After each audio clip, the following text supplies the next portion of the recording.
Welcome back to Half the Battle. I'm your host as always, Daniel Levy, your co-host Shaq. We're going to be talking UFC 232, John Jones versus Alexander Gustafsson, the rematch. Shaq, it's going down this Saturday in Los Angeles. This fight's been a long time coming, and now it's finally going down. Yeah, it's great to see the GOAT back in action, and these days it's a rare occasion when we see him fight. So there's always drama.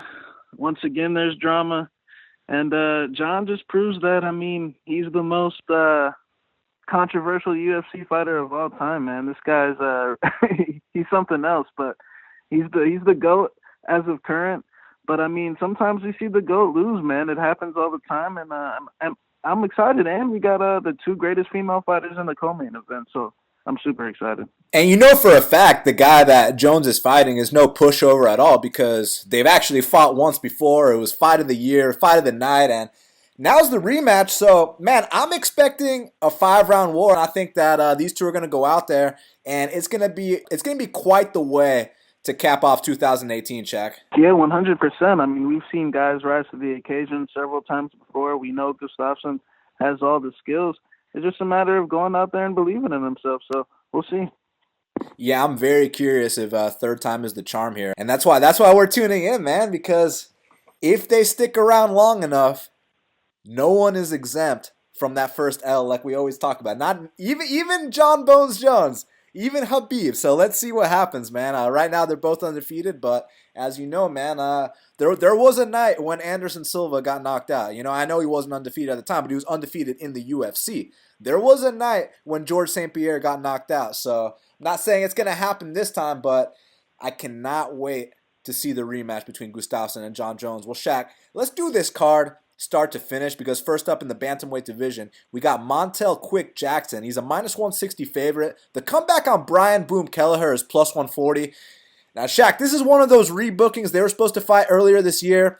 Now, it's funny because I've heard people say that it was a weight-cutting issue for Kelleher. Now, he did miss weight. However, the next day he had food poisoning, so I think it was unrelated. That being said, I'm expecting both guys at 100%. Who you got, Shaq? Yeah, it's an interesting thing because that fight, the real question was, can Montel elevate, can his skills, compensate for the lack of experience he has? And now Kelleher just gave him a little bit more time to train. I mean, he just gave him more time to get better. So it's real interesting. Kelleher was already struggling with motivation going into that fight that was scheduled earlier. Missing the weight, food poisoning. I guess he's got a little bit time to reset. But personally, I just think Montel is clearly, the better athlete, stronger. Yeah, he did get taken up by Ricky Simone, but he's real green in the game, man. He's, only been training for less than 2 years. So I think he's got a lot of improvement to grow. I think Kelleher is a very good pressure fighter, throws a lot of volume with his punches, super tough guy, but he is finally coming off his first knockout loss.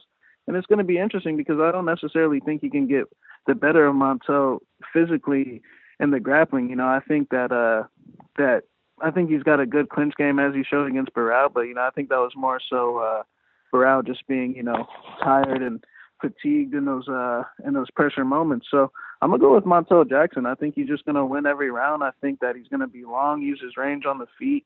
I think he can catch Kelleher coming in a couple times, but Montel definitely, has some openings on the feet as well. He likes to back up with that chin. He likes to rely on his reflexes, but I just think he's the better athlete, the stronger guy, and I think he'll just frustrate Kelleher with his range and athleticism. Montel Jackson is one of these guys that every single time we see him, we're going to be seeing massive leaps and improvements because he's a kid that went pro last year, Shaq.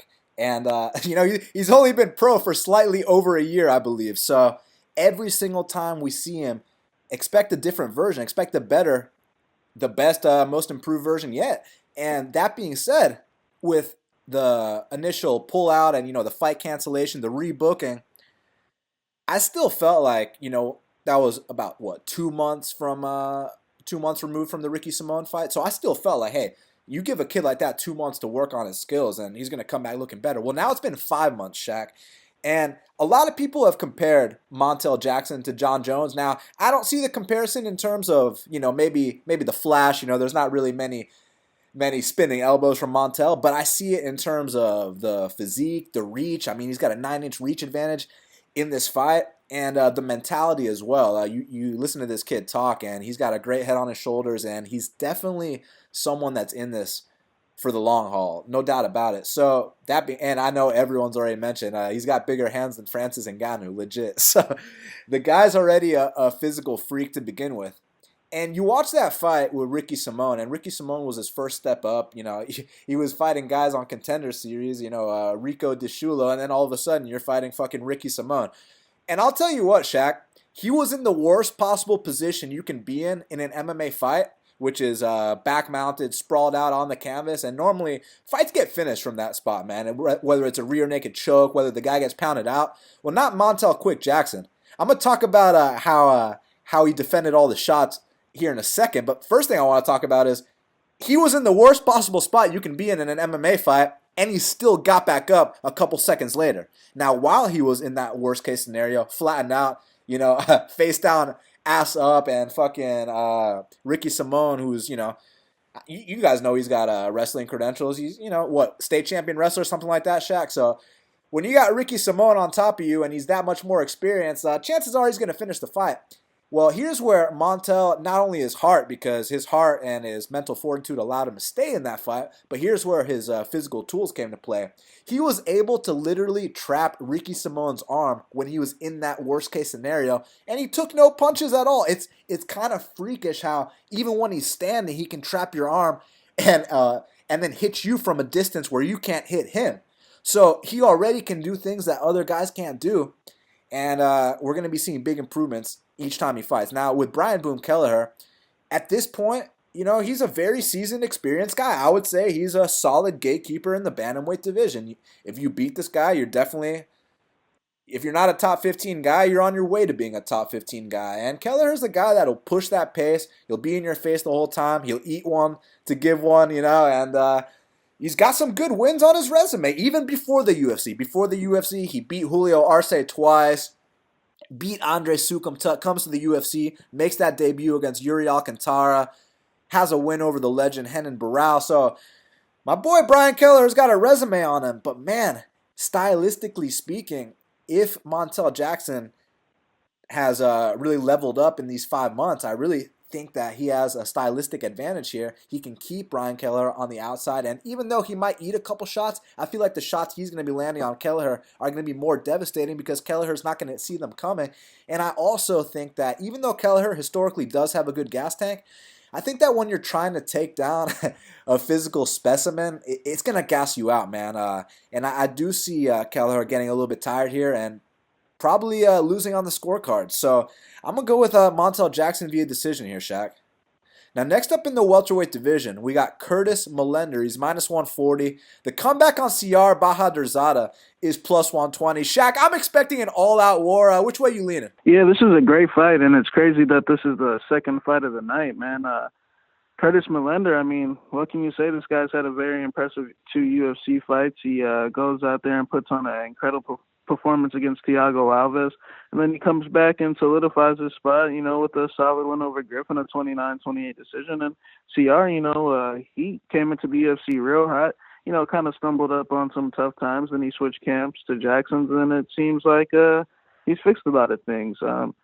As far as the fight goes, it seems like Siyar, he kind of does things, a little bit technically wrong. He likes to square his stance and, swing for the fences. But, hey, when he lands, he can kind of change the course of the fight a little bit, But with a guy like Curtis Millender, I mean, we're talking 6'3", 170, rangy, also experienced just like Siyar. He's paid his dues on the local scene. He earned his spot here. I just think that, with some of the things that Siyar does,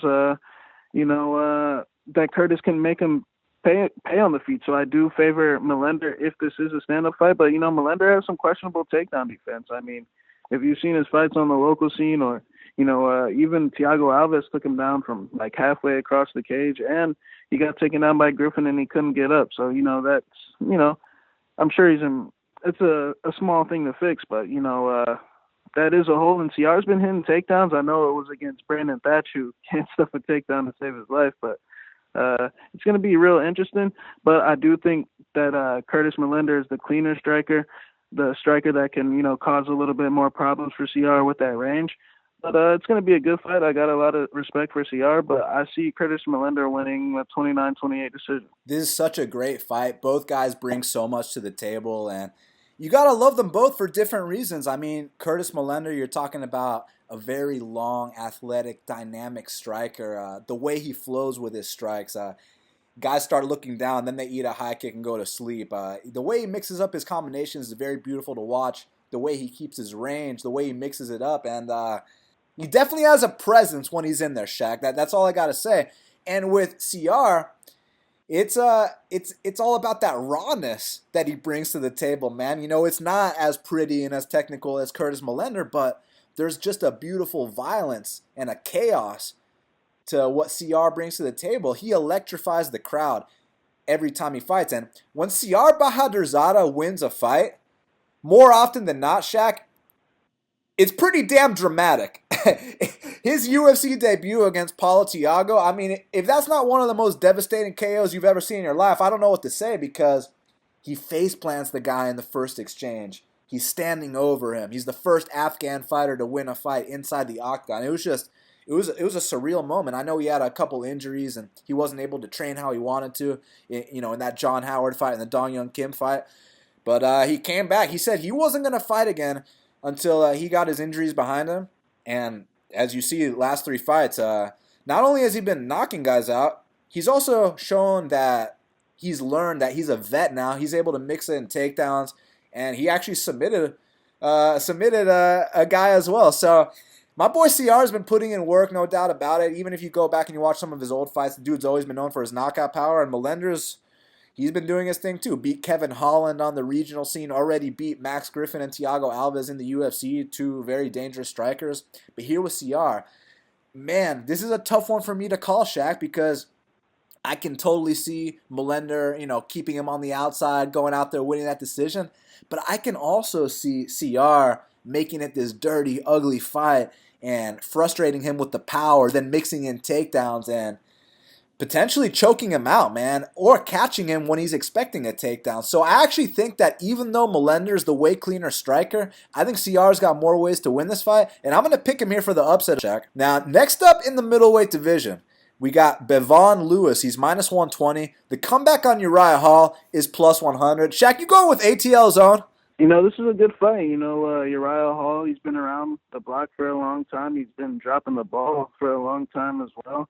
It's pretty much the same deal. I think Uriah Hall's fade, I think his career is set in stone.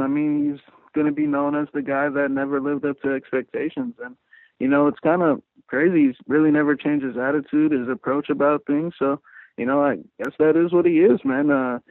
This guy was supposed to be one of the best prospects to hit the sport in years. And, he goes out there, loses to John Howard, then it seemed like he was getting things together for a little while when he beat Maheda and, Ron Stallings and a couple other guys. But then, that fight when Rafael Natal, out-volumed him on the feet when, he's supposed to be this dangerous striker. And, occasionally he'll have his good moments to the fight with Jocko, but, I don't know what Christoph was doing, man. Christoph doesn't know how to finish fights unless this guy goes out unconscious, man. But, he completely gassed out the first round. And, Hall, he's good enough to land those flash knockout type of shots. He is a skilled striker.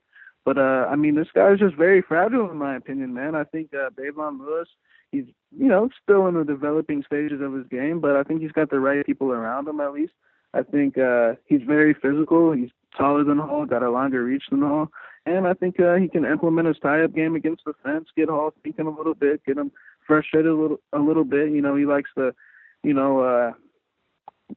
cry for eye pokes and low blows and things of that nature. But, Hall, I respect the guys that he's fought. He's definitely fought a level that Bevon has never experienced in his life, but he also took damage from those guys. He's also been through a lot, since that Rob Whittaker fight. 3 KO losses, a bad weight cut situation, And I mean, like I said, this guy really hasn't changed his attitude. So by default, and by skills, honestly, I got Bevon Lewis. I like his length. I think that length can frustrate Hall. But honestly, I feel like Hall's only shot to win is by a flash knockout. I don't see him, keeping it together mentally enough to win a 3-round type of gritty type of fight. If they're both grinding in the clinch and, trying to see who's the tougher fighter. I just don't see him out toughing anybody. So I got Bevon Lewis. Yeah, Bevon Lewis is a very bright prospect. Obviously, we've known about him for a long time. Fought in the NFC, called his brother Levon's fight in the NFC. So, Bevon's been putting in work, and he used to train with Douglas Lima. He actually came up. He was Douglas Lima's main sparring partner, but he always looked up to Bones Jones, and then he made the switch to Albuquerque. And not only does he train in the same gym as the GOAT, Bones Jones, but he's Jones' main sparring partner. And, it's funny because someone can be like, well, Karate Hottie and Holly Holm also trained at the same gym as John Jones. Lando Venata, all this. It's like, yeah, I know, but fucking Bevon Lewis and John Jones are actually getting in rounds together every single day. So even though he's never had that look inside the octagon, even though he's only 6-0, he gets that look every single day in practice. And not only is it in terms of, the physical with going over the techniques and just getting to train with an athlete of John Jones' caliber, but also the mental, learning from a guy who's defended the belt that many times, who's undefeated in the UFC, who's the best fighter pound for pound. To have a guy like that take you under their wing and help you out in terms of your skills, I think the sky really is the limit for a kid like Bevon Lewis, because he already stood out prior to him training with Jones, prior to him training with Douglas Lima. He already wanted to be the best. I mean, in 2012, Shaq, he was an IKF champion. You know that your striking has to be on point to go win that IKF title. So he's already got a striking background similar to Uriah Hall. So now the question is, how's the grappling? Well, you're training your wrestling with a guy like Bones Jones every day. I think it's going to be improving, no doubt about that. And this ain't no Phil Haas either. Phil Haas, 6'3", 6 feet tall. This kid right here is 6'3", undefeated, 79-inch reach. So Uriah Hall is not going to have any physical advantages in this fight. It's just with Uriah Hall, there's that one thing you got to look out for. He can knock anybody out, no doubt about it. His spin kicks are on point, just his athleticism. And he obviously has that striking background too, but mentally speaking, I mean, dude, his mind is all over the place. And it's not just something that's been going on, for a long time. It's still going on to this day because, man, I heard this interview that came out last month, this podcast he did with Spencer Lazara. Just go check that out and let me know what you guys think, man, because some of the shit he was saying, I don't even want to repeat on this show. It kind of took me aback a little bit, and it makes me kind of think that this might be Uriah Hall's last UFC fight, Shaq. I just don't think that mentally he's got it together. He's talking shit about how he wants to literally knock out journalists and stuff. I'm like, dude, relax, man. These people don't know how to fight, man. Relax. And he doesn't want to take pictures with fans. No big deal. It's all about the fight. But then you see the fights happen, and he'll stare at someone for 15 straight minutes, lose a split decision to John Howard, and you're wondering, where was this guy we saw in The Ultimate Fighter? Well, what's interesting about that, Shaq, is I've noticed some of these guys that go undefeated or have a lot of success in the tough house, sometimes it doesn't translate to that octagon. I mean, you're seeing it with Uriah Hall. You saw it with my boy Artem, no disrespect. Even though this guy won a couple weeks ago, and I love the guys from ATL, Diego Lima, his record isn't the best inside the octagon, but in the tough house, he's 6-0. So I feel like Uriah Hall, for whatever reason, some guys just feel more comfortable performing in that tough house.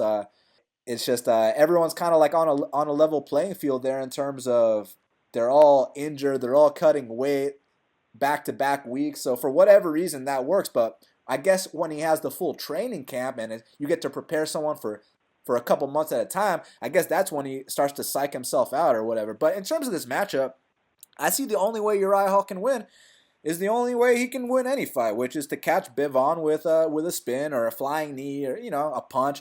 The fight with Jocko, it's interesting because Jocko had that fight in the bag. Now, in the video game what the deal is when your stamina meter's on low.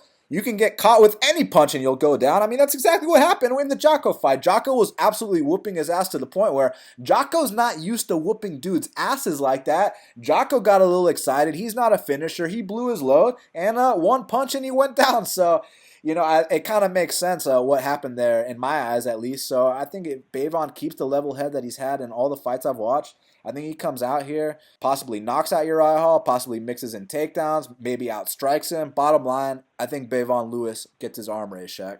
Now, next up in the bantamweight division, we got Nathaniel Wood. He's minus 115, and Andrei Ewell is minus 105. Now, Shaq, it initially opened minus 210 for Nathaniel Wood. Now they got it a pick 'em. Which way you leaning? Yeah, it's a very good fight.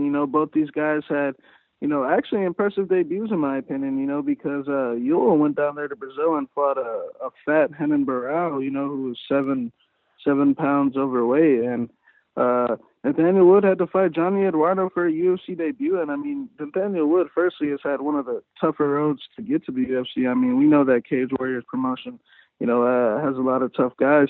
And Ewell, he's put in his work too, man. He's had his losses, he's bounced back, and he's come back to make it to the UFC, and at least he's got a win over a former champion. I feel like Ewell definitely has a very solid left hand. I mean, he pretty much tries to set up that left hand the entire fight.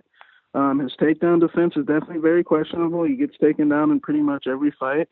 But he gets back up, and I mean, his left hand can keep him in fights, man. He's definitely got power, and he can definitely crack. I feel like Wood's a little bit more, seasoned, composed, even though they're around the same amount of fights, just because the level of competition that Wood's fought. And I think that Wood's also got some good striking. His fight with Johnny, initially I was under the impression that he was just getting his, just drugged through the mud the entire first round. But I actually thought, he was doing his thing on the feet, for a while there until he felt that power. What happens when you exchange with Johnny. I mean, he's got one of the most vicious KOs in UFC history. He broke Eddie Wineland's jaw. So, I think it's going to be a very closely contested fight, but I think the difference is going to be just I see Wood getting, one extra takedown or, winning, just slightly winning. I think the grappling is going to be the difference. I think Wood's the better grappler. On the feet, I see it being really close, but I just see Wood slightly executing better. I just see it, his experience and his composure winning him the fight. But I got a lot of respect for Andrei Ewell. Yeah, I agree with you, man. I think it's a very intriguing matchup. It's going to be fun while it lasts. It might go the 3-round distance as well, or someone could get knocked out. Obviously, with Andrei Ewell, he came into the UFC on short notice, took on Renan Barão in Brazil, and I know it's the ghost of Renan Barão, but still, to make that UFC debut in Brazil, the crowd screaming, "Ooh, vamos here," you get taken down in the first round. Lesser men would have checked out, and he got back up. Also, he dropped him in the first round, but he gets back up, and he picked apart Renan Barão. One thing I will say, because we're going to get to Nathaniel Wood's striking defense here in a sec, but one thing I will say about Andrei Ewell is he does fight with his hands down, Shaq, and in some fights that's going to work, but this is the UFC, and at this level, people are game planning every day for your tendencies, for your mistakes, and you fight with your hands down, and that's your specialty. You're a striker. Someone's going to time something one of these days. Maybe it's Nathaniel Wood. Maybe it's his next fight. But I'm just saying, eventually someone is going to capitalize on the fact that Andrei Ewell fights with his hands down. That being said, he fights with his hands down, and he's also got a 7-inch reach advantage in this fight. So, if he can keep Nathaniel Wood on the outside, he could potentially pick him apart here, maybe drop him, because you saw in that fight with Johnny Eduardo, you also go back and you look at some of Nathaniel Wood's regional fights. He does get tagged a lot. People say he likes to block punches with his face, but the thing is, the kid's young, the kid's hungry, so you can't just bank on him, blocking punches with his face. Oh, that's why I'm going to pick against him. If you're going to pick against him for that reason, you need to be sure that he's going to get knocked out. And if he does get knocked out and you're picking Ewell here, then congrats to you, because, both of these guys are going to eventually, take that first KO loss inside the octagon, especially with their styles. So now it's about picking who gets knocked out or who wins this fight. I just feel like the long-term battle is going to be won by Nathaniel Wood. Even though he's the shorter guy, even though he's got the reach disadvantage, I feel like you said his experience, his seasoning, even though both are experienced, Andrei Ewell's put in work too.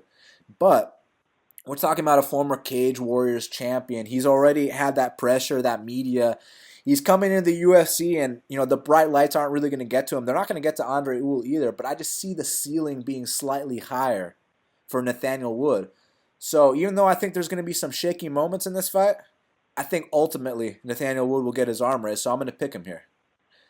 Now next up in the UFC lightweight division, we got Ryan Hall. He's minus 450, and the comeback on BJ the Prodigy Penn is plus 360. Now Shaq, we haven't seen BJ Penn at lightweight since I believe the second fight with Frankie Edgar. Someone can correct me on this, but I believe UFC 118 was the last time BJ Penn fought at 155 pounds. Now he's taking on Ryan Hall.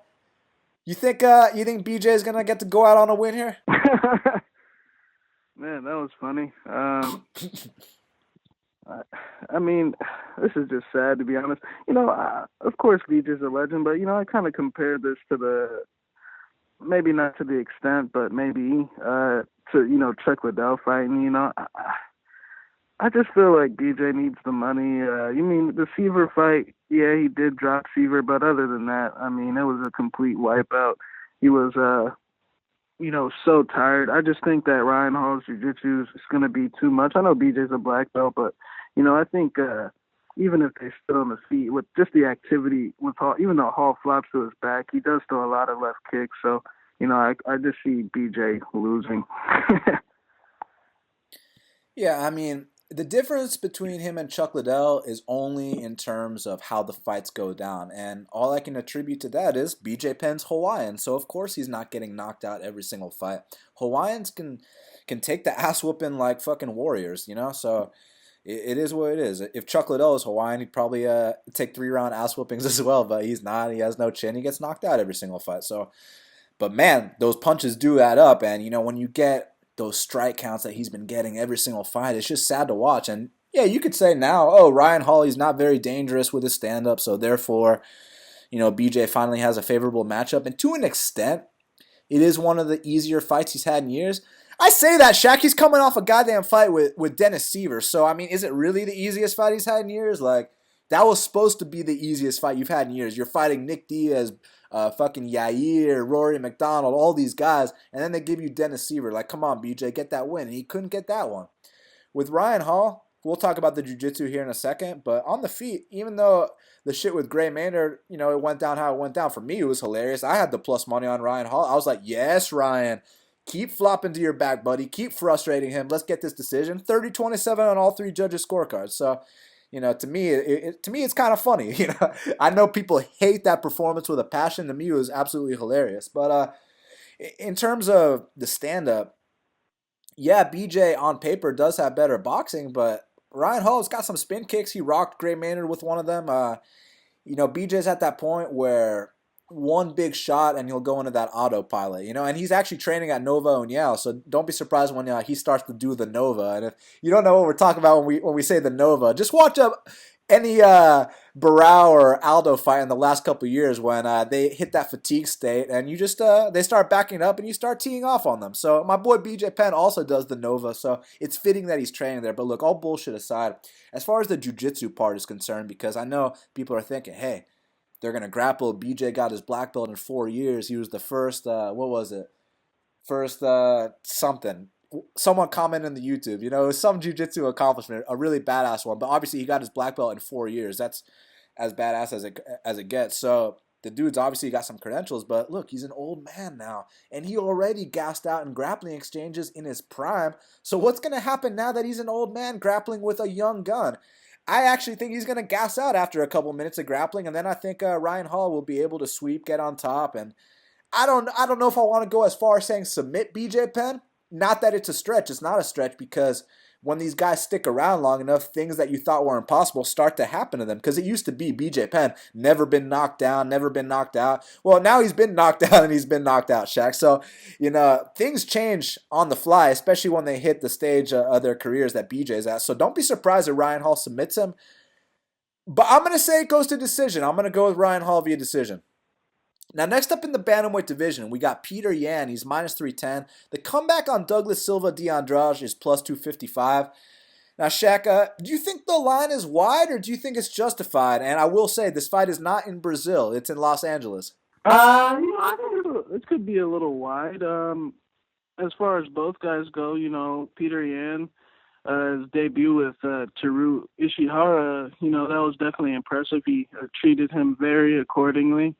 But granted, Teruto Ishihara did get 30-27 or 26 by Gray Maynard, It's not a very high-level opponent, but he definitely had that tough local scene up there in ACB. And his fight with, what was his name? Korean Zombie's training partner in the second fight. Jinsu Song. Yeah, that was a very tough fight. I think that kid's very underrated. So, and it was a letdown spot when he was supposed to fight D. Silva, that night. So this is also another one of those rebooking type of fights.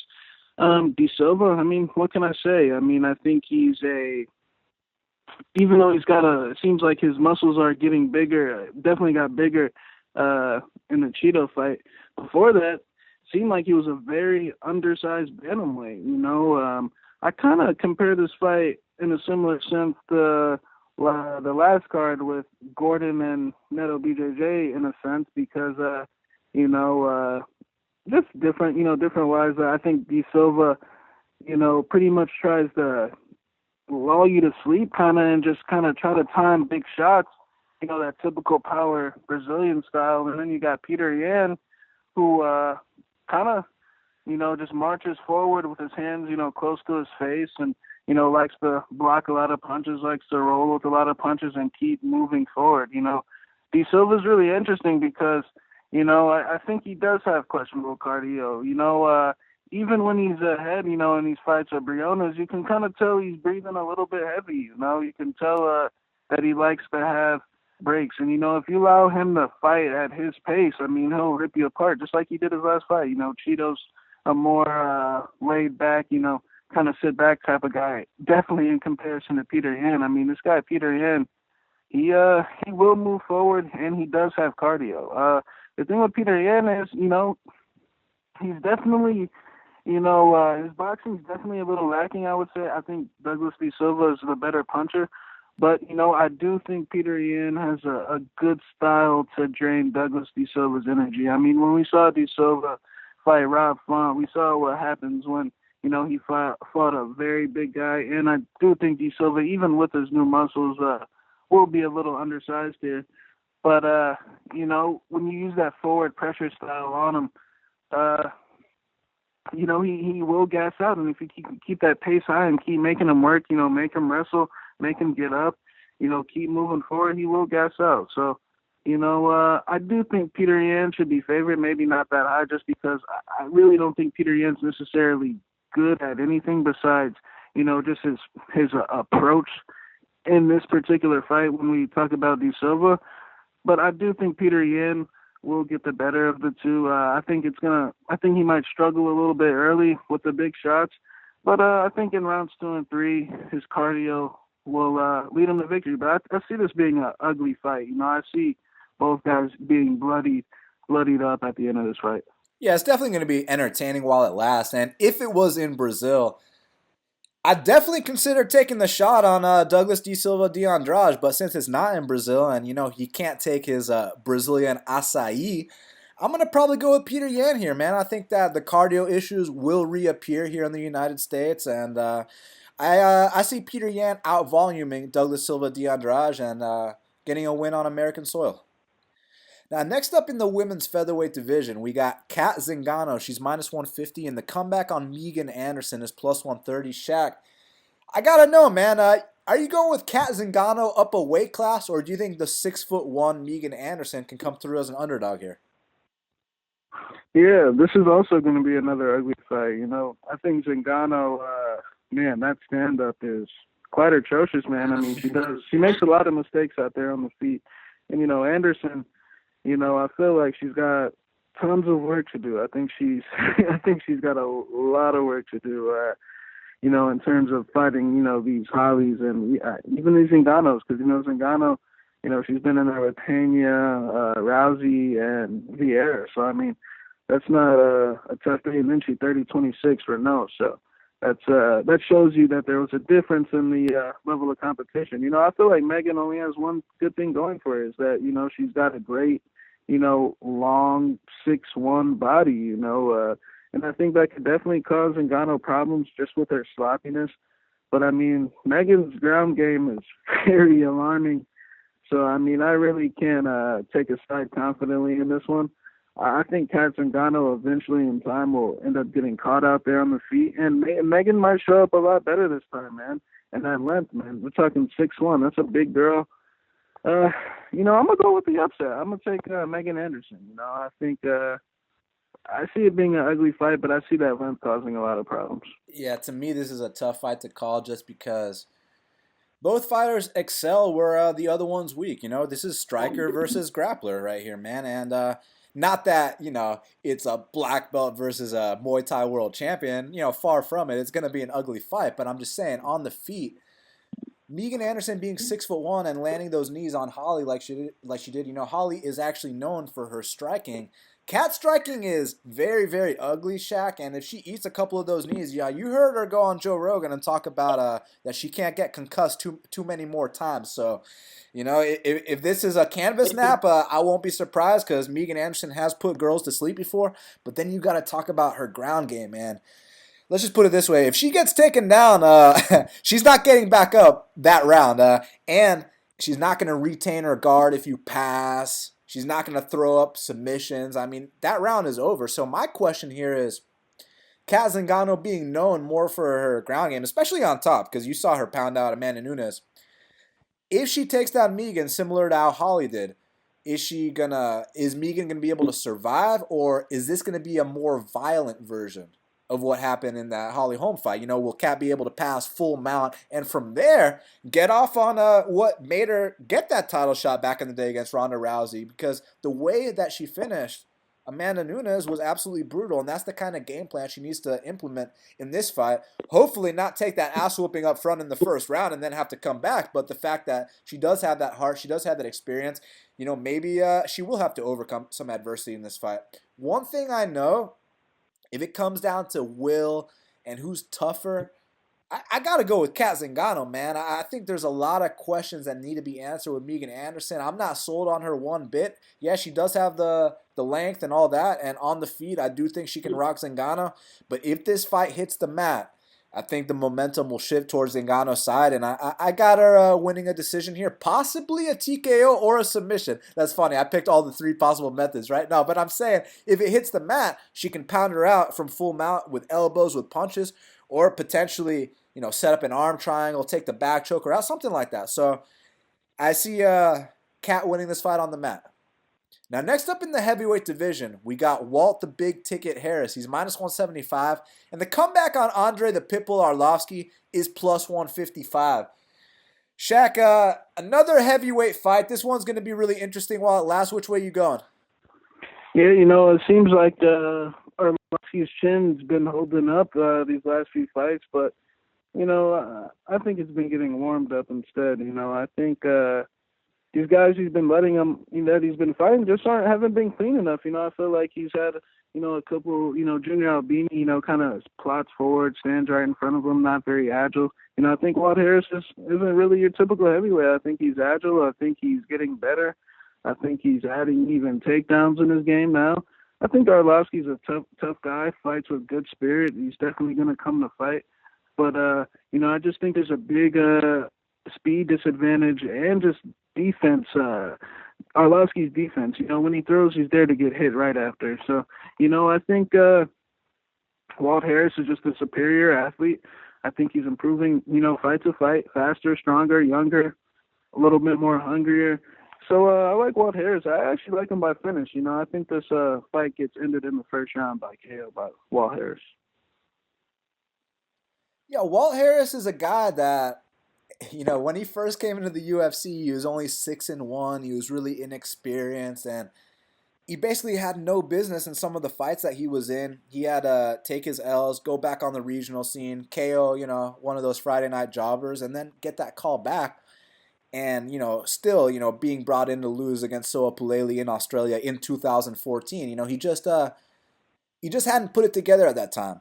But then he took 2 years off, and the run that Walt Harris is on now, I feel like we're starting to see the finished product with Walt Harris, what we've always expected, because we always thought, look, he's an athletic guy, he's got knockout power, but all this shit keeps happening in his fights, and he's inconsistent. You look at the record, and by the way, the record says 11-7. It's really 13-5 because we all know he beat Shamil and Mark Godbeer. So let's just get that out the way.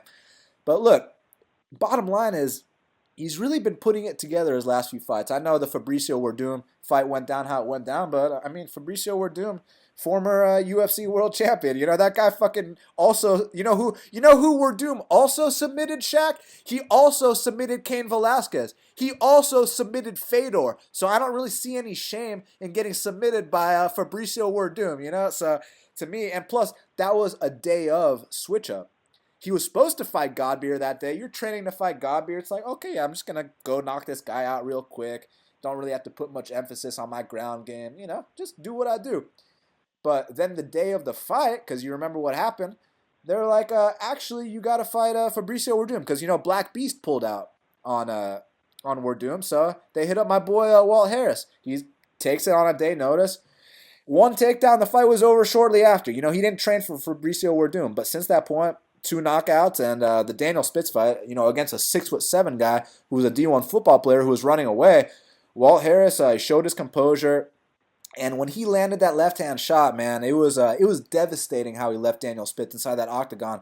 And what I think this fight comes down to is, look, Andrei Arlovski, he's a very tough, seasoned guy. He's going to come out there, he's going to try his best, but historically speaking, his chin ain't the best. He's been knocked out 10 times. He's also been dropped in additional fights, not mentioning the ones he's been knocked out in, like the Tai Tuivasa fight, like the Josh Barnett fight, all those. But he's a tough guy. He's gonna try to come out here and get his volume going on Walt Harris. But the issue here is that not only does he struggle with southpaw, Shaq, I simply don't think he can eat that left-hand shot. I'm not trying to sound like McGregor or any shit. I'm just saying it because Walt Harris is a southpaw. His left-hand shot is his money shot, is his fight-winning KO shot. So I think that if Walt Harris lands that left-hand shot, he's going to put Arlovski down. And I also think if it goes to the scorecards, that Walt Harris can win there too. I really feel like he's coming into his own. The Shamil Abdurakhimov fight, I felt like he won the second and third round. I thought he got robbed, but the bottom line is, even if he got robbed, it showed that he's on that level right now. He's,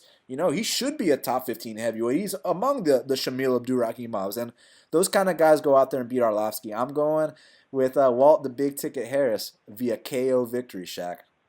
Pay-per-view time. First fight on the main card in the UFC featherweight division. We got Chad Mendes, or as we like to say in Brazil, Shaq, Chadji Menj. He's minus 145, and the comeback on Alex Volkanovski is plus 125. Now, Shaq, I've heard some differentiating opinions here. Some say Chad should be an even bigger favorite because they say that their styles are very similar, but Chad Mendes is the better version. Others say that Alex Volkanovski is the future and Chad Mendes is the past. So I got to know your take on the matter. I mean, this is another good fight, that I'm really interested, man, because, Mendes was coming off quite the layoff. Everyone faded him his last fight before jury. And he comes out and he gets that first-round knockout. It's kind of tough to say overall where he lies in the featherweight division because we only saw him fight for, less than a couple minutes. It was against a completely different style. Jerry tries to be that long, rangy, perfect type of striker, and it didn't work out. Mendes' power prevailed, and it's prevailed several times in the past. He knocked out Elkins, knocked out Lamas, Guida, a lot of guys, man. So Mendes definitely has that power. He's definitely an elite athlete, Division I wrestler, fought for the title several times. I mean, he's done it all, man, and I guess, that time off kind of gave him time to reset and just chill. So, that would be definitely a concern. Volkanovski finally had that step up in competition in his last fight with Elkins. And, his fights before Elkins is kind of tough to say because, those were definitely all dominant. He treated all of them accordingly. But, those guys, I don't know what their combined UFC records is, but it's not very good. And, in the Elkins fight, it kind of seemed like he was trying to implement a little bit more of. He's been doing a little bit more training with Israel and those guys over there. He's been trying to, use that jab a little bit more. But, Volkanovski, this kind of is an interesting matchup because, he's around Mendes' height. He's around Mendes' stature and frame. And, both guys kind of use the same weapons, man. They both like to throw these big overhand rights. And I like Volkanovski's overhand right as well, man. I think along the line, you're going to start seeing Volkanovski drop a lot of guys with hands, even though he's dropped guys with hands before. But, he's really mainly known for, muscling guys to the mat. And, clearly here, I don't really think that's going to be an option. I think he's going to have to stand toe-to-toe with Mendes and get the better of the exchanges to win this one. I mean, Chad's wrestling credentials are, top-notch. And, but the question is here, how is Chad going to fight for 3 rounds for the first time in, 3 years and some change? So this fight's definitely got a lot of questions. Just by resumes, I think Mendes definitely deserves to be favored. But 18-1 Volkanovski, how can you blame someone for taking a shot on that? Again, especially a guy like Volkanovski who's got a good mindset. He's got that attitude that he's gonna, be the bully in there. So it's a good fight. I don't know. I've been going back and forth on this one, but I'll go to Volkanovski in an upset. Man, it's such a great fight. Really cannot wait for this one. So a lot of people are saying that it's like 2 mirror images of each other. And yeah, I guess they're both 5'6" and they both come to fight, but I don't think they have similar styles, with Volkanovski. Obviously, both guys can knock you out with one shot, but Volkanovski, it's more so, he'll pin you up against that fence. He'll kind of get rough and tough with you. I mean, he's a former rugby player. He likes to rough guys up and make it a battle of wills. And I don't mean eat one to give one because he doesn't eat that many shots, but if he has to, he will. But, I mean, he just kind of breaks guys. And also, when he beat Jeremy Kennedy at his own game, that was pretty incredible. But with Chad Mendes, it's more of, instead of pinning you up against the fence like Volkanovski does, he's more of, he'll blast W in the center of that cage. And he won't try to pass your guard or anything like that. He'll just try to smash you inside your guard. Now, I got questions, obviously, about Chad Mendes' chin. I mean, I felt like Jose Aldo, not just the first time with that knee, but the second time, that war they had, they left so much inside the octagon that both guys started getting dropped in subsequent fights as a result. I mean, you have a war like that, that's just how it goes. Like Carlos Condit and Robbie Lawler. Robbie Lawler got knocked out in the first round his very next fight after that war. When you have a war like that, your durability definitely is going to wane. And then you see that fight with Conor McGregor and Chad Mendes, and everyone's going to sit here and talk to me about how, oh, it's short notice, off the couch, he was out of shape. Okay, so we'll give him a pass for his cardio in that fight, even though we can talk about the Nick Lentz fight where he gassed out in the 3rd round. Oh, but he was sick there, Shaq. So there's always an excuse. One, he was sick, and then the other one, it was off the couch. But let's not even talk about the cardio issue here. Let's not even talk about the chin issue yet. Let's talk about the fight IQ issue. So you take this fight on short notice versus Conor. We know he's got no ground game. So how about we just stay on top of the guy and smash him? So how come Chad Mendes is going for guillotines? I get that he trains at Team Alpha Male, but you clearly, first of all, he's only won one fight via submission. It was against Anthony Cheesesteak Morrison in the WEC. So he's not known for submitting guys. Let's just put it that way. And he's clearly winning the round in terms of when he was on top, because on the feet he was getting destroyed. But when he was on top, he was stalling out the rounds, and he could have potentially won that first round, but, he decides to, it actually might have been the second round, he decides to, instead of sticking to what I'm doing what works, I'm going to go for a guillotine and give up position and then get knocked out. So I don't only question his chin, Shaq, because he got one punch KO'd by Frankie Edgar as well. Don't forget about that. I question his cardio, the Nick Lentz fight, the Conor fight, and I question his fight IQ. Going for guillotines in that Conor fight, what are you doing, man? Then, after the Frankie Edgar fight where he got one punch KO'd, he popped, he comes back. He only fought for 1 minute 30 seconds against Miles Jury, and not only was it a minute 30 seconds, hey, props to him, you went out there, you knocked out Miles Jury, the guy had never been KO'd before. Miles Jury didn't land any punches in that fight.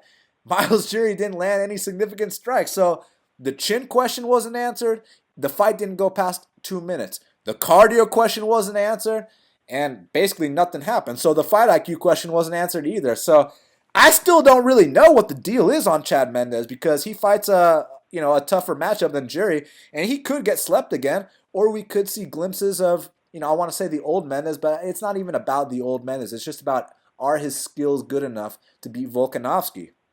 And I think that obviously Volkanovski has never seen anything like this before in his career. So there is that chance that it is first UFC L time. This is a massive step up. But I also think that if he doesn't get KO'd in that first round and Chad does start to huff and puff in that second and third, and he's not able to take his tainted meat because of this USADA thing going on, I do think that Volkanovski can come out here and win a very hard fought split decision. So I'm actually going to slightly lean with the upset as well, but I do think it's a tough fight to call. So may the best man win. Now, next up in the UFC light heavyweight division, we got Ilir Latifi is minus 140. The comeback on Corey Anderson is plus 120. Now, Shaq, I got the feeling, man, if this shit hits the scorecards, Corey Anderson's about to outvolume Ilir Latifi. The question is it going to hit the scorecards? Yeah, man, Corey looked great his last fight. And Ilir also looked great his last fight against OSP. Definitely caught him on the chin. And, it's an interesting fight, man. I've always felt like Corey Anderson is a top 3 light heavy. Let me not say that, but, light heavyweight's actually, remember the days when they said light heavyweight was weak? But I feel like Corey Anderson's got all the skills in the world. He's one of the best he probably is the best point fighter in the division. His MMA wrestling is top notch in that division. His cardio's, second to none in that division. Corey Anderson's got it all besides that chin, man. It's just he tends to get wobbled. His last fight, he didn't get wobbled. He looked on point. He looked sharp.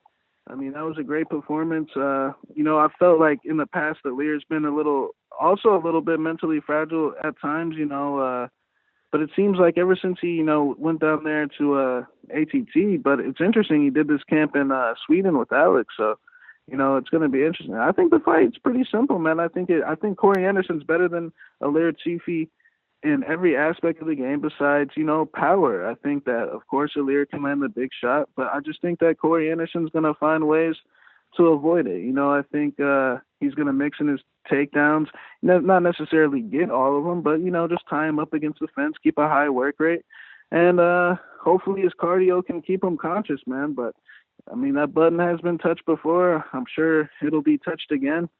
But I got Corey Anderson by 30-27. Yeah, it's really going to come down to that one thing. Can Latifi land the kill blow? I really think it's KO or bust for Ilir Latifi. So, as far as Corey Anderson's concerned, his chin has definitely been touched over the years, but man, the dude is definitely putting in work. He had the nickname Beastin 25/7 for a reason. Now he's got the nickname Overtime. There's only one other guy that I know who's gotten named Overtime before by their coach, and that's Emmanuel Matador Sanchez. You're talking about guys that'll outwork their opponents inside that cage, and if Corey Anderson does not take a canvas nap here, he will defeat Ilir Latifi. I just find it hard to imagine Latifi winning the decision. I guess the only way is if he drops him and somehow Corey doesn't go out. If Corey survives the knockdown, I guess that round would go to Ilir Latifi, obviously. But ever since his knockout losses, you talk about a guy that'll put their head down and grind. Everyone was counting out Corey Anderson after those KO losses, saying that the dude's got no chin, that he can't even compete, and now he's a top 5 guy. The guy's got a win over Jan Blachowicz. Let's not forget that he's beaten a top 5 guy before. So, and also a perennial top 5 guy in Glover. I know Glover's a little bit on the older side now, but still to get that win and in the fashion that he did, he's gonna have that on his resume for the rest of his life, no doubt about that. So, it comes down to if Latifi's gonna touch that chin. In terms of who's the harder worker? Look, they're both hard workers, no doubt about that. But I feel like Latifi's got options outside the cage, man. He's a politician. He's a very well-respected guy. I feel like that horse lord gimmick is getting to some people's heads a little bit. It's fun. It's fun to watch the guy. You look at the pictures. He's riding elephants. He's riding horses. He's doing the whole bit. I like Latifi. It's pretty awesome. But I think that if Corey Anderson doesn't get knocked out, I think he outworks Latifi here. So I will also go with Corey Anderson via decision here. Now, Shaq, next up in the welterweight division, we got Michael the Maverick Chiesa. He's minus 165. The comeback on Carlos the Natural Born Killer Condit is plus 145. Now, man, Interesting matchup. Chiesa's first fight at 170 pounds, and Carlos Condit desperately needs to get back in the win column. So which way are you going? Yeah, this is a great fight. Chiesa's moving up to 170. And Condit, he's falling on tough times, but, he's still Carlos Condit. He's still the legend. He's still got a little bit of fight in him. Overall, from the overall standpoint of things, I think the thoughts on this fight from the general public are is that, Carlos is washed up and that, all these guys are going to start beating him now. And, that's one way to look at things. But, Chiesa, I can kind of also say that his luck's kind of run out, man. I think, his story on Tough was great. And, he definitely had some good wins, like over Ally Kenta, Trinaldo, Vic, Dariush. He's got some good wins, man. It seemed like his game, was so based on getting on top of guys. And once he got on top of guys, he'd finish them. But, ever since he had that major surgery when he was supposed to fight Ferguson, ever since he's come back, things just haven't been going his way. The Kevin Lee smashing, one person could say Carlos can't do that. But, I mean, hey, what exactly happened? Chiesa was on top. He got reversed and taken down. I saw Carlos hit that same exact, reversal 2 times his last fight. I feel like Carlos in his prime would have demolished Chiesa probably within a couple minutes, but that's definitely not the same Carlos. But I still think Carlos has a little fight in him. His last fight, he was still, looked like he was attempting some flying knees, at least feigning for him. Seemed like he was down for a war. I mean, that back take that he had at the end of the first round, I just think that, at welterweight with, Alex Cowboy, who's top 15, I just don't think those fights are necessarily the best for Carlos. I think he will lose those fights most likely. But Chiesa, I mean, skill-wise, what's he really got? I think his striking is atrocious. I think that his cardio is questionable. I think he's low-key got an extensive history of showing that when things don't go his way, that he tends to, just kind of fold up. I mean, even getting back to Jorge Masvidal back in his hometown, he, things weren't going his way there. I know it was a vet and Jorge had way more experience in him, but hey, it happened.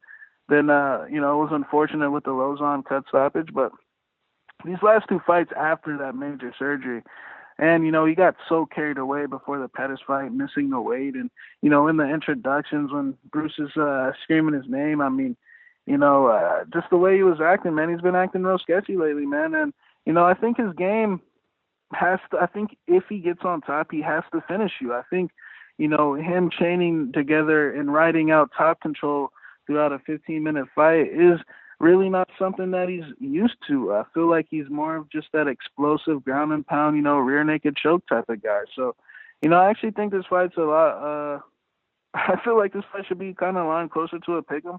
I understand the hesitations in Carlos, but I think Chiesa is a little bit overrated. I feel like, he's probably hit his ceiling, that run that he was on before the Ferguson fight or, when they were supposed to fight, but I'm actually take Carlos in an upset. I think he's got the better cardio in the 15. I think Chiesa's going to come out like he always does, hard, use a lot of energy trying to take him down, and I'm sure he will take Carlos down. But Carlos likes to scramble. He likes to, roll for leg locks, attempt triangles. I mean, he's a real scrambly guy. So, and I think he's going to be a little bit more confident. And not to mention, this is the easiest fight he's had on a contract in a long time. So, I got Carlos Condit in an upset. I mean, this is the easiest fight he's had in his entire UFC career because every single guy he's fought was top 10, top 15 at the time that he fought them, except this guy. I mean, you could say he's top 15 at lightweight, but between you and me, I mean, he's not. He hasn't won shit in forever, but either has Condit, I get it. But man, these last few fights, these guys that Condit's been fighting, they're all top 15 guys. They're all legit guys that would all smoke Chiesa. I think the biggest issue with Chiesa is that his game hasn't really progressed. I see the same guy that I saw on The Ultimate Fighter. Like, I see the same guy that fought Jim Miller and Beneil. And, you can give him a lot of credit because he beat a guy like Beneil, no doubt about it. But, Beneil's always historically struggled with that specific style. Don't ask me why. But just go back and check out the facts. Beneil lost to Ramsey Nijem. Beneil lost to Michael Chiesa. Beneil had that sketchy draw with Evan Dunham. Every time he fights that long, ugly workman, Shit doesn't go Beneil's way for some reason. Don't ask me why. It's just, it is what it is. But in terms of this, I don't know what happened in those 2 years he took off, because he comes in there against Lee and Pettis. And yeah, they're both great fighters, but there's nothing wrong with losing to great fighters, because you look at Carlos Condit's record and you go back and you watch his fights, he's got a lot of losses on his record. But it's the performances, man. When Carlos Condit lost to these great fighters like George St. Pierre, he dropped George St. Pierre with a head kick. When he lost to Robbie Lawler for the title, a lot of people thought he might have won that fight. When Chiesa is losing these fights, Chiesa's getting blown out the water in every facet of the game, Shaq. And, people talk about his ground game as if, oh, he's just going to take Condit one time and the fight's going to be over shortly after. I don't see it like that at all, my man. I mean, Condit's a guy that you take him down and immediately he's attacking off his back. And for some reason, I was under the impression that, he was completely done after the Robbie Lawler and the Maia fights. And yeah, he's done in terms of being a top 15 fighter, but I don't think he's done at all in terms of having fun fights. And I think this fight falls under the category of fun fights. This guy doesn't bring the threat that Damian Maia brings. This guy's not a smart, perennial top 10 guy like Neil Magny. I know people like to shit on Neil Magny. I know we max bet faded Neil Magny his last fight, but so what? Neil Magny's the guy that beat Kelvin Gastelum. Santiago Ponzinibbio took him to the 4th round to get this guy out of there. We're talking about legit top 15 guys right now, Shaq. I don't think Chiesa has those skills. And then Alex Cowboy, Alex Cowboy would stop Chiesa in the 1st round. So I really feel like this is almost, I don't want to say a cupcake, but this is the easiest fight Condit's had in years. And man, I feel like when Chiesa takes him down immediately, Condit's going to start scrambling. He's going to start attacking subs. He's going to try to reverse him. Pettis had a lot of success. He's got a great guard too. And, when a guy like Pettis, who, he got finished his fight before Chiesa, he got finished his fight after Chiesa, but he looks like the old WEC Pettis against Chiesa. I think Condit's going to look like WEC Condit against Chiesa too, and, we can talk about fading him his next fight, but here against Chiesa, this is such a winnable matchup. I see him hurting Chiesa badly on the feet. I see him reversing the scrambles when it hits the mat. I think Chiesa will get on top at points, but I also think Condit will get on top, and when Condit gets on top, I think he's going to land significantly more damage. I actually think he's better than Chiesa in every facet of the fight. People are going to say it's striker versus grappler. I see a one-dimensional guy versus a well-rounded guy. I think Carlos has got him beat everywhere, and I think he finishes Michael Chiesa 2nd or 3rd round, most likely by TKO. Co-main event of the evening, Christine Cyborg Justino. She's minus 235, and the comeback on Amanda the Lioness Nunes is plus 215. Shaq, it's not often you see a plus 215 next to Amanda Nunes' name. And if she wins this fight, she will become the GOAT women's MMA fighter, because she'll be the bantamweight and the featherweight champ, and she'll be the one that defeated Ronda and Cyborg. So I got to know, does Amanda Nunes have what it takes to come out here and get this massive upset in women's MMA history? Man, this is a great fight, man. The 2 greatest chicks to ever do it. Cyborg Santos, I mean, what can I say? She's a big, strong, physical tank that likes to move forward. And for a chick with all those muscles and, who cuts a lot of weight and, who people have talked a lot of shit about in the past, I mean, her cardio held up in that 5-round fight against Holly Holm, man. Her cardio holds up in pretty much every fight because she's so ahead. But this is definitely going to be her toughest fight, man. Amanda's not something that can be taken lightly. And we know that Cyborg's camp, definitely didn't take it lightly, even though they've been talking a little bit. But Nunes, I feel like, is a little bit more faster, agile in the early goings. And, she could possibly, land a couple, sharp shots early, like a 1-2 quick and, try to get out of there. But, how I see this fight going is I actually do see Nunes, having a little bit of success early, but I see the movement slowing down as the fight progresses. I see Cyborg eventually being able to close off that distance and then getting off on her shots. Not kind of similar to Holly Holm, but sort of like that in a sense. I just think that as the fight plays out, that size and just that forward pressure will eventually get to Nunes. But I think it's going to be close, man. I think it won't necessarily be down to the wire, but I do see Nunes winning a round or two. Yeah, it's really interesting because I feel like this is by far the best MMA fighter that Cyborg's ever fought. This ain't Tanya Evinger or Lena Landsberg. No disrespect, great fighters, Holly Holm. This is something completely different. And when you talk about those fighters, they did pretty damn good. Lena Landsberg made it past the first round. Tanya Evinger, I believe she made it into the fourth round, and Holly Holm lasted all 5 rounds. So I see Amanda Nunes doing pretty decent here, actually. I don't think she's going to get blown out. If she does, I mean, listen, props to Cyborg. Cyborg's a beast. She's in the position she's in for a reason. But you also saw how Yana Kunitskaya took down Cyborg, right? And Yana, she wasn't ready for that moment, obviously, and she just wasn't experienced enough. But someone like Amanda Nunes, they get you down like that. I've seen when she gets some of these girls down, the fights are over shortly after. And I'm not entirely sure what Cyborg's jiu-jitsu game is like. I know her only MMA loss is via submission. So I think there's a case here to make for the underdog, man. And even though Cyborg might simply be too big, might be too powerful, and might come out here and just, destroy Amanda Nunes, I actually do think this is a dog or pass situation, Shaq. And interestingly enough, I just think that Amanda Nunes is going to be faster. I think that she's technical enough to where she can not necessarily slip out of the way of these punches, but have the right game plan to know how to strike with Cyborg without, when these girls are in there striking with Cyborg, they're defeated before the fight even starts. So when Cyborg throws a punch and you block it and you feel the force on your forearms, these girls are already, they're broken. And I just don't think that Amanda Nunes is that girl. I know earlier in her career she had cardio issues and things didn't go her way. She kind of checked out. But I feel like since that point, I mean, she's a fucking world champion that's defended her belt a bunch. I feel like she's addressed that. And even though the fighters that she's been fighting, Cyborg would beat as well, she's definitely been fighting a tougher lineup than Cyborg. There's no doubt about that. I would say the level of competition Amanda's been fighting is way higher. So I'm going to actually go with Amanda Nunes to get this upset, and I'm going to say via submission, Shaq. Main event of the evening, the moment we've all been waiting for. John Bones Jones, he's minus 265. The comeback on Alexander Gustafsson is plus 245.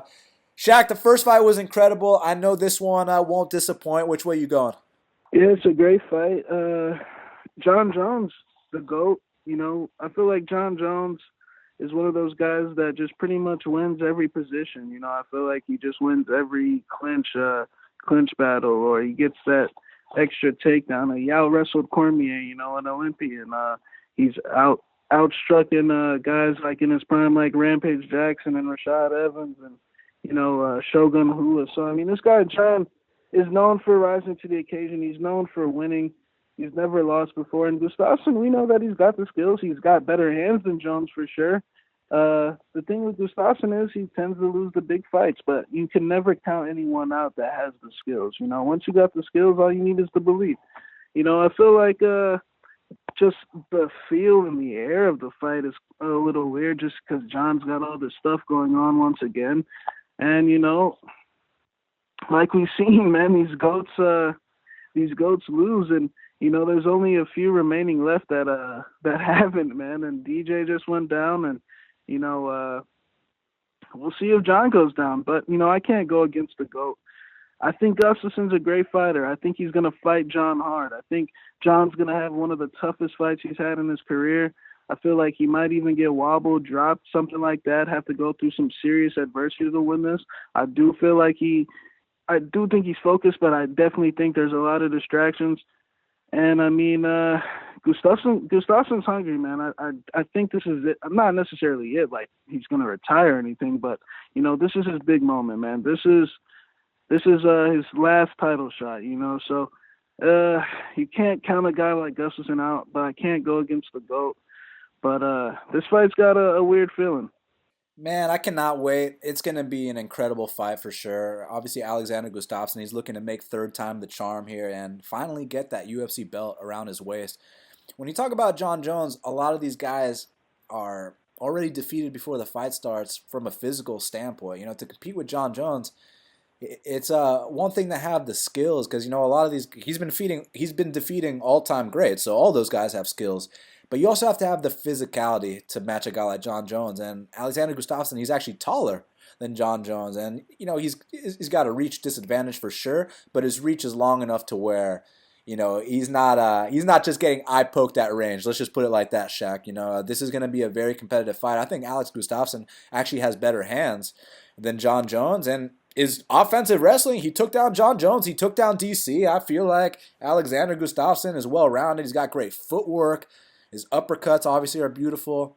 There's a couple things that I think can go against him at times. Like you watch that fight with Glover and you see the way he's running away. And I get, against Glover, hey, the guy's so slow and old, whatever, you can get away with that. But when you're fighting a guy like Jones who's going to go forward the entire time and you're running away like that, I don't think it's going to look as good on the judges' scorecards. And since I think this is going to be a 5-round war, you need every single advantage you can get, Shaq. And I know that's funny that I say every advantage. We're going to talk about the steroid thing. And, a lot of people are discrediting John Jones. And yes, he's not a perfect person by any stretch, and he's done a lot wrong. But, are you saying steroids are what taught him to do a spinning back elbow and, bring that move into the UFC? Are you telling me steroids are the reason he had that incredible back take against Ryan Bader? Are steroids the reason he had that beautiful guillotine against Machida? You see what I'm saying? And then he fights a guy like Vitor Belfort, who's actually a guy who's been known for taking steroids for a long time. They both get in submission attempts. When John Jones was in a deep armbar, he didn't tap. That showed heart. When Vitor Belfort was in the shoulder lock, he tapped right away. Both guys were allegedly juiced. Well, we know Vitor was juiced for fact. John, we're not sure about. Bottom line, let's say they were both juiced that night. Well, one guy showed heart, one guy didn't, Shaq. So what I'm trying to say here is that you guys need to stop discrediting Jones' wins and his abilities, his skills, just because of this outside bullshit. Whatever he took, whether you believe this, 58 million pieces of a picogram inside a grain of salt in an Olympic-sized swimming pool, all that bullshit, whether you believe that or not, doesn't matter. But you have to understand that steroids did not teach him the techniques he brings to the table. This guy is a virtuoso when he's inside the octagon. He's such a great fighter to the point where, he doesn't have his shit together outside the octagon, but that doesn't really matter. All that matters is his matchup, Shaq. And as far as this one goes, I see Gustafsson having a lot of success with his hands, man. It's just that when the going gets tough, not that Gustafsson's not tough. He's as tough as they come, man. And this is his third time fighting for a UFC title for a reason. And even though he might go 0-3, I don't think he's a Kenny Florian. I don't think that Dana White can say, oh, Alex Gustafsson chokes in big fights. Even though on paper he loses them all, Kenny Florian would stare at people in title fights. Alex Gustafsson's fighting life and death. He's just falling short in those championship rounds. I think this fight might be even closer than the first one. I don't buy the narrative about how now Jones is, a new man or this or that. That's all hearsay. That's all hype. All that matters is how the skills match up. And this is the toughest matchup on paper for John Jones. I was in the building when Anderson Silva got knocked out by Chris Weidman. And I thought that was a completely impossible outcome. I know some people were picking Weidman for the upset, but I just thought it was a foregone conclusion that the GOAT, Anderson Silva, can never lose. He's going to retire undefeated. And you start thinking similar things about John Jones, and then it happens when you least expect it that the all-time great finally has to take that L. Now, like you said, I can't pick against Jones. So if he's going to take that L here, it's going to be the first time, then I'm okay getting this one wrong. But I do think it's going to be a super close fight. I'm going to go with John Jones via a very close split decision. I think this is another war. I think it's going to be fight of the night. I think Jones slightly edges it out here, Shaq. So I'm going to go with him via split. It might even be very controversial, just like the first. Maybe more controversial. Because when I go back and I watch the first, I score it for Jones. But I think this one's going to be closer. I just think Gustafsson, even though I know he was hungry for the DC title shot, I know he was hungry his first time against Jones, but just knowing that this is your last chance, and you see the way he's been training. He's doing old school training methods. They're putting him through hell for this. He's giving it everything he has. But will that be enough? I cannot wait to find out. I got John Jones via split decision.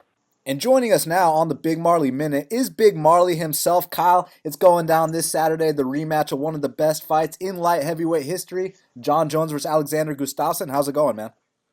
Great, man. Ready to end the year off right with another win and to watch the GOAT fight once again. Hopefully he doesn't fuck it up afterwards and miss any more time because, I'm selfish and I don't want him to screw up my viewing pleasure. You know what I mean? Oh, 100%. And the good news is, his post-fight fuck-ups aren't going to affect any bet slips. Just everyone listening at home, just know that you're all good even if he pops. But just getting right down to business, my man. This fight, the first time they fought, it was a war. It was a very close fight. And you see Alexander Gustafsson at 7,100 on DraftKings. You think there's some value there? You think he can cover that?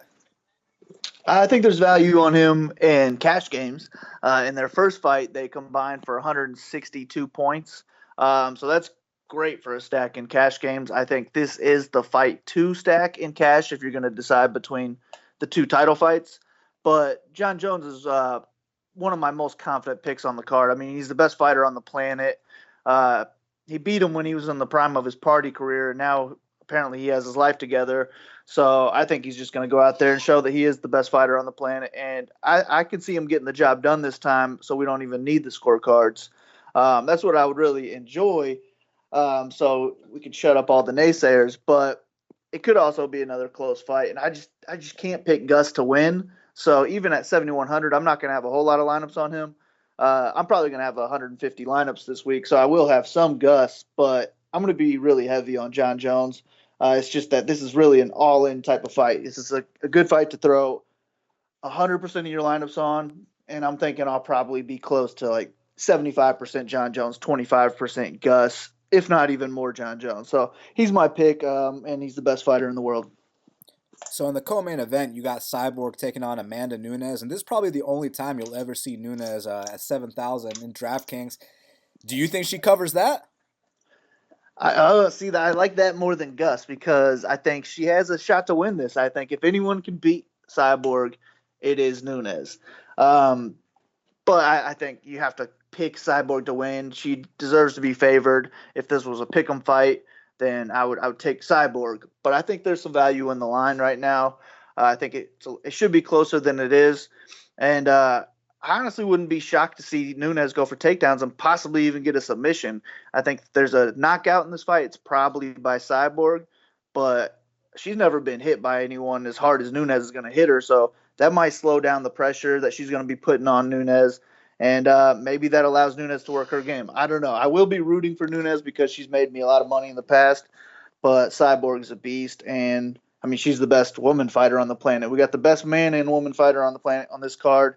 No matter how you look at it for the women, even if Nunes wins, then she's the greatest on the planet. So this is a super fight. I can't wait for it. It's another all-in fight. If you're doing multi-lineups, just go on both sides. And I'm going to be a lot closer to 50-50 on this one. And I'll actually go ahead and pick Nunes to get the win just because I would want to root for that. So, Kyle, Ilir Latifi is taking on Corey Anderson. And what's so intriguing to me about this matchup is I feel like it's KO or bust for Latifi here. So my question for you, man, at 8,900, do you think that if this fight hits the scorecards that Latifi can get the victory? No, I think you're right. I think it's KO or bust for him, but I think the KO is probably the most likely outcome. Anderson's way to win is with takedowns. I mean, he's one of the best wrestlers in the game, and he gets a ton of takedowns every fight, and that scores a lot of points on DraftKings as well. But now he's going against a shorter guy in Latifi who has 100% takedown defense. So those takedowns aren't going to come as easy. And if he can't consistently get them, it's only going to take one heavy shot from Latifi to put him away. So I have to favor Latifi to get the job done. I think he's a solid play at 8,900 because if he does get the knockout, he's going to pay that off. But on the other side, if Anderson can get those takedowns, if he wins a decision, he's for sure going to pay off 7,300. So this is another fight where I think they're both in play. But if I was going to make just one lineup and I had to use this fight, I think you kind of have to favor Latifi to get that knockout and possibly 100 points. So Chad Mendes is taking on Volkanovski, and a lot of people are saying that, they're mirror images of each other. Just Chad Mendes is the more explosive athlete, and I agree he's the more explosive athlete, but I disagree that they're mirror images of each other. I don't think that their fighting styles are that similar, honestly. So my question here, man, is do you think the underdog Volkanovski can rise to the occasion, or do you think Chad Mendes shows why he's a perennial top 5 guy? I'm going to pick Mendes here, but I do think their styles are very similar, as in they are both very well-rounded and they're solid wrestlers. So against the average striker, they're probably going to be favored because they can use their wrestling. But this is interesting because they're both solid strikers as well. So I'm excited to see how it plays out. I think this is another one where the line should be closer than it is. I think this should almost be a pick'em fight. So I love Volkanovski as well. If I'm not going to go all in on this fight like those title fights, but this is going to be a fight that I want in like half of my 150. And I'll probably have a little bit more Mendes because I think he's going to end up winning with his wrestling. But if Volkanovski does win, he's probably going to be on the winning lineup at 7,500 because I don't think there's any way he scores less than like 75 points in a win. And I think it's going to be closer to like 90. And if he can do that at 7,500, he has a good chance of being on that $50,000 lineup. So I'm definitely interested in him. This is my favorite non-title fight on the card. I can't wait for this fight. But I'll favor Mendes because of his wrestling. So Zingano's taking on Megan Anderson. It's striker versus grappler. So I gotta know, man. Based on Megan Anderson's UFC debut, are you leaning towards Zingano, or do you think that there can be some serious sketchy moments on the feet here? Yeah, I was definitely leaning towards Zingano. I mean, her path to victory is with takedowns, and that's what we like in DraftKings. For her to win this fight, she's going to need either the submission or just consistent takedowns to win the decision. And that scores highly in DraftKings. So I was like, that's a clear path. I'll probably be on Zingano for that reason. But it seems like everyone is on Zingano, which makes me like her less. Because there is a path to victory for Megan Anderson. She's going to be the bigger woman here. If she can stop the takedowns, then she's going to win a striking battle for sure. So, man, it's kind of made me almost fade this fight, if not even more look towards Anderson as an underdog, more so to screw up a whole lot of Zingano lineups if she loses, because I think she's going to be somewhat popular at 8,500. I mean, maybe for good reason, because, I mean, Anderson does not have the greatest takedown defense, but Zingano's getting old. She's moving up a weight class. I would not be shocked if she was not able to consistently get takedowns, and if that's the case, she's going to lose a striking battle. So I'm switching my pick on this one. I'm going to go with the underdog, Megan Anderson here, but if you're making like 1 to 3 lineups, I think you can just fade this fight in general. The prodigy BJ Penn is making his return against Ryan Hall. Ryan Hall went out there 30-27, Gray Maynard and Artem Lobov. You think he can add the former welterweight and lightweight champion to his resume? Yeah, I mean, he probably can just because BJ is so shot at this point, but I'm actually going to go ahead and fanboy this one and pick BJ Penn. He was my first ever favorite fighter. It's definitely fallen off since then. Don't care for him as much after he's lost me some money, but I got to root for him. Hopefully he can get a win here, right off into the sunset. And the UFC gave him the least dangerous fighter in the UFC with Ryan Hall. On the feet, man, there's nothing to be scared at with Hall, and BJ's never been submitted. If it does hit the ground, I think he can hang in there, ride out top control, and possibly win a decision with that. But what I really think is going to happen is he's going to be catching the leg kicks that Ryan Hall throws as he's dancing around the cage. And when Ryan Hall falls to his back, I think BJ's going to be kicking his legs, spend time there, and get the judges to see that he's the only one doing work. And then towards the end of the round, I think he should go on top, get some ground and pound just to be sure he got the judge's decision. The only thing is I could see him scoring like a record low amount of points, like 40 points in a win, because Ryan Hall is just DraftKings disaster. Like, in his 2 wins, he has 53 points and 50 points. If he does that at 9,400 in a win, I mean, you might as well take a loss. That's not going to help you at all. So I don't really like Hall at all here. If you're going to play anyone, I think it's BJ, and I'm going to be rooting for him to win. Nathaniel Wood's taking on Andrei Ewell. It's an interesting fight. Both of them went out there, and they beat some Brazilian legends in their UFC debuts. Now they're meeting 2 young guys. Who you think is going to get this one done? Man, this is the one I really don't have a read on. I've gone back and forth on this fight multiple times. I was on Wood originally, and then the size difference put me on Ewell. But now I think I'm back on Wood. I think I'm just a little bit more impressed with what I've seen from him. And I think he's just going to put out the higher pace in this fight, and that can help him win a decision. But I think this is going to be like a 29-28 split decision either way. And I'm not going to be heavily exposed to either side because I'm not confident in either side. So I'm probably just going to throw a couple lineups on each guy just in case they can get 100-something points. But I really don't see that being the case. I think this is going to be like a 75 to 80 point win for whoever it is, and that's not going to be a must for your lineups. So I'd rather fade this fight than make either guy a must play. But I'll go ahead and pick Wood to get the win. Now, Kyle, next up in the welterweight division, we got Curtis Millender taking on Siyar Bahadurzada. I have a feeling it's going to be World War III in there, but what I got to know is, do you think this could be a one-sided victory for one guy, or do you think it is going to indeed be that back-and-forth fight I'm thinking? I think it's probably going to be back and forth, and this is a dog to like. I think Siyar's going to be pretty popular. He's on a 3-fight win streak, all finishes, all over 100 DraftKings points. So I think a lot of people are going to go to him for that reason. Melinder's got that tall guy defense. He can definitely get knocked out here by Bahadurzada. Maybe Siyar even takes him to the ground and can work some ground and pound to get a victory that way. So I definitely think there's a lot of reasons to like Siyar here, but I also think he's going to be popular for those reasons. So that kind of makes me want to have more Millender in my lineups.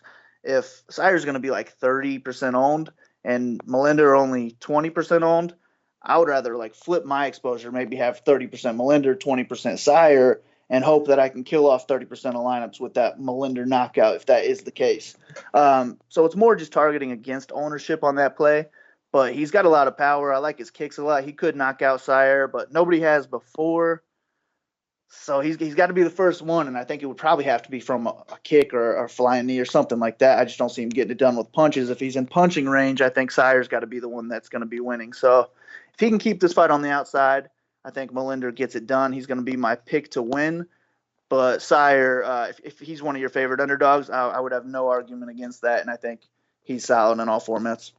I mean, what do you think from a betting perspective, man? Because they got Curtis Millender minus 160. They got Siyar plus 140. Now, do you think that's about right, or do you think it should be closer to a pick'em? No, I think it's about right. That's probably what I would line it, maybe 150 for Millender. So, yeah, it's right there where I would have it. Well, Kyle, that's why you are the DraftKings guy for Half the Battle. It's going down this Saturday, the rematch, John Jones versus Alexander Gustafsson. They can follow you at Big Marley 3. Kyle, any message for them? This is the last event of 2018, my man. Nah, man, I have my write-up. It'll be posted. Just check out my Twitter. Links will be there. And I'm ready to close up the year hot, and I'm ready for John Jones to show everybody he is the greatest fighter on the planet. War Bones, let's get this money. Well, Shaq, now we got to talk about the fight to watch and the fighter to watch. So what is the fight to watch for UFC 232? My fight to watch is actually going to be Corey Anderson versus Ilir Latifi because, I feel like 205 is one of the hotter divisions in the UFC right now. I mean, you got guys like Maheda in there now, Blakovic, and, the division was once called the weakest division in the UFC, and now you got Dominic Reyes and Anthony Smith. You got Corey and Ilir in the mix. I mean, a win in this fight is going to be big. I mean, these guys might be fighting Anthony next, might be fighting Reyes next. So it's a big fight. Yeah, no doubt about it. And for me, besides the main event, I'm going to go with Chad Mendes versus Alex Volkanovski. I just feel like there's so many questions about both guys. With Chad Mendes, obviously, I broke it down on my breakdown earlier, the fight IQ, the chin, the cardio. And with Volkanovski, you got to question the level of competition. Is he ready to take this big step up in competition right now? Is he ready for that jump? Is he a potential future top 10 guy? And it's just going to be a hell of a fight while it lasts. These two are going to swing some serious bombs at each other. If one guy gets the takedown, it's going to be interesting to see if he can break the other man's will or if the other guy scrambles up. Just lots of reasons why this is my fight to watch, Shaq. Well, Shaq, who is your fighter to watch for UFC 232? Yeah, my fighter to watch is going to be Bevon Lewis. He's got a big opportunity here to come in here and beat a guy like Uriah Hall in your UFC debut. Uriah Hall, I mean, everyone knows him from the spinning head kick on Tough. And, I mean, Bevon, he's got a bright future ahead of him. He's got some good people around him. So, Bevon Lewis is my fighter to watch. He's from, my neck of the woods. So, I think he's, improving fight to fight. So that's my fighter to watch. Yeah, I'll definitely be tuning in for Bevon Lewis' UFC debut. But for me, Shaq, my fighter to watch is Carlos the Natural Born Killer Condit. This is a spot that I'm going to introduce a new term here because, we like to bring out these terms on Half the Battle and people like to use them. So here's a new one for you guys. This is a spot that's known as the Legend Letdown. You talk about Diego Sanchez versus Craig White. You talk about Joseph Benavidez versus Alex Perez. Edson Barbosa versus Dan Hooker, and now Carlos Condit versus Michael Chiesa. What do all those fights have in common? The legend was the underdog, and the legend was severely underestimated because people thought that the legend is completely done. And then the legend comes out and shows that he still does have something left in the tank, and he comes through as an underdog in a spot where in their prime they would never be an underdog to this guy, man. Diego Sanchez in his prime would never be a fucking underdog to Craig White. Edson Barbosa would never be an underdog to Dan Hooker in his prime. And here, Carlos Condit, an underdog to Chiesa. So I'm just saying, this is an interesting fight, and for those reasons, among the breakdown we gave of this fight, Carlos Condit's my fighter to watch. Well, Shaq is going down this Saturday, the last event of 2018, UFC 232. And what a way to end it it's going to be with John Jones and Alexander Gustafsson. The fans can follow you at MMA Genius 05. They can follow me at Best Fight Picks. Go to bestfightpicks.com for the plays. If you want to tail me this weekend, I got 3 plays up right now. Use the promo code ROCKSTAR to save 15% off any package. Go to Instagram, Best Fight Picks Official. Subscribe to Half the Battle on iTunes, SoundCloud, YouTube, and Stitcher. Hook up those 5-star reviews. And until the next time, let's cash these bets.